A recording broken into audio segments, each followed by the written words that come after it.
إن الذين جاءوا بالإفك عصبة منكم لا تحسبوه شرا لكم بل هو خير لكم لكل امرئ منهم ما اكتسب من الإثم والذي تولى كبره منهم له عذاب عظيم. Tahqiq oltor adamları ki yalan töhmetini getiripdiler. Olar ödüňizden bolan bir jemaatdyrlar. Siz olaryň etýän töhmetini siziň üçin ýamanlar diýip güman etmäň. Belki siziň üçin haýyrdyr. Şolaryň her biri üçin bardyr namykdar kesbeden günähleri. We ol adamy ki töhmetin ulusyny göteripdi, şonuň üçin uly güýçli azap bardyr. لولا إذ سمعتموه ظن المؤمنون والمؤمنات بأنفسهم خيرا وقالوا هذا إفك مبين. Näme diýip şol töhmetni eşden wagtyňyzda mu'min ärler we mu'min hatynlar öz bir-birlerine ýaxşy zat güman etmediler. We näme diýip aýtmadylar, bu aşkar töhmetdir diýip.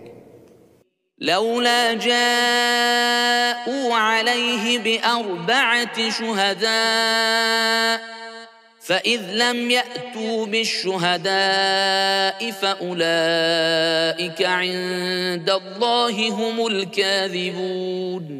ونäme diýip şol aýtýan töhmetlerine 4 şahit getirmediler.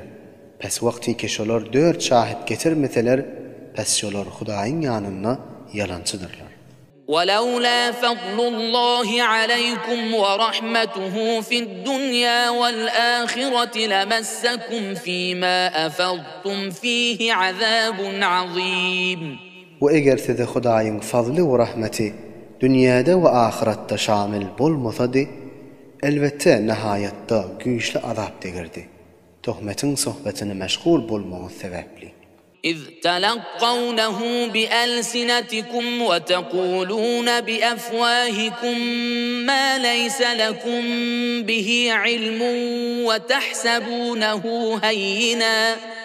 وتحسبونه هينا وهو عند الله عظيم. Wagty ki siz şol kefi diliňiz bilen naql edip rawaýat ederdiňiz we bilmeýän zadyňyzy agzyňyz bilen aýtýadyňyz ve güman etýädiňiz şol kef asan we yeňiller diýip. Ve halaýmy ki şol kep Hudaýyň ýanyna nihayetde uly kepdir, günälikde.